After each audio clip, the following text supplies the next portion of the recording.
मैं एशियन ठाकुर, राष्ट्रीय अध्यक्ष all India life insurance agent association.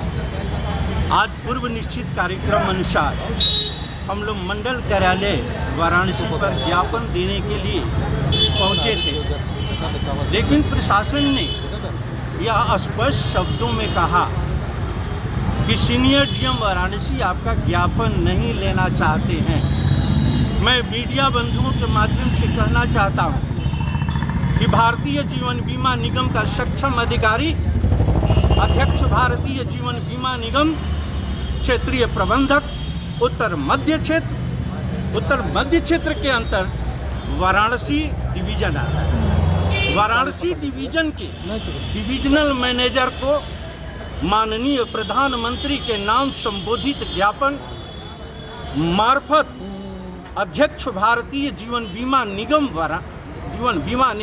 Mumbai मार्फत सीनियर डीएम वाराणसी हम देना चाहते थे। इस ज्ञापन को लेने में भी प्रबंधन को पसीने छूट रहे हैं। क्यों छूट रहे हैं पसीने? क्यों नहीं फेस करता सामने आकर के? मैं ये कहना चाहता हूँ प्रबंधन से, अभी भी वक्त है, आप अपने नेचर में परिवर्तन लाओ। भारतीय जीवन बीमा निगम हम सभी की माँ है, हम सभी की रोजी रोटी जुड़ी है भारतीय जीवन बीमा निगम से। इस निगम को हम लोगों ने सीज करके वर्ल्ड की सबसे चौथी इंश्योरेंस कंपनी के रूप में स्थापित किया और पूरे देश के अंदर प्रथम हमारी भारतीय जीवन बीमा निगम है।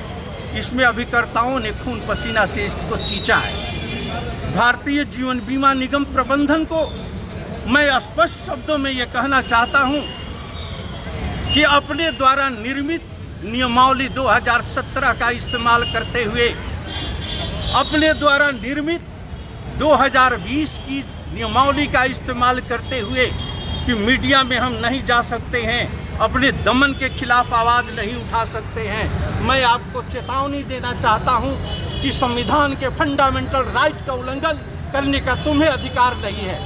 आर्टिकल 226 के अंतर्गत जो हमें स्वतंत्रता प्राप्त है, उस स्वतंत्रता पर प्रहार करने का तुम्हारी कोई नियमावली नहीं है। तुम्हारी दमनकारी ये जो नीतियाँ हैं, तुम्हारा दमनकारी जो नियमावली है, इस नियमावली से मेरा विरोध है।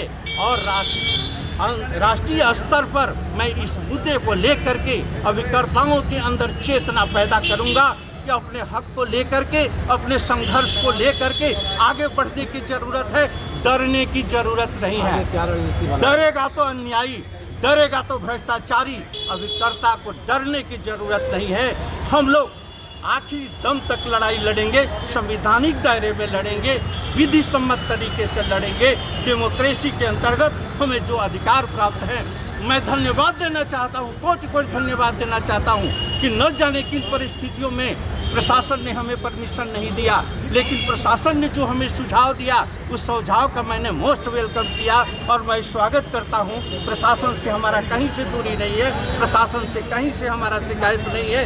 किन परिस्थितियों में उन्होंने परमिशन नहीं दिया, मैं ज़रूर जानना चाहूँगा, क्योंकि हमारी जानकारी ये हो कि हम अपनी वेदना को अगर व्यक्त नहीं कर सकते हैं, अभिव्यक्ति के अंतर्गत अगर अपनी आवाज़ नहीं उठा सकते हैं, तो वह संविधान की कौन सी धारा है, वो कानून की कौन सी धारा है, उस कानून के विषय में भी हम लोग जानकारी रखें कि भविष्य में हम लोग भी सचेत एक नागरिक के हैसियत से, एक अभिकर्ता के हैसियत से अपने जीवन को पूरी तरीके से सुचारू ढंग से जी सके और सम्मानजनक जिंदगी जी सके। मैं मीडिया बंधुओं से अनुरोध करूंगा कि इसको मीडिया में बंधु सहयोग करें और इस मैटर को पूरी तरीके से प्रचारित और प्रसारित करें।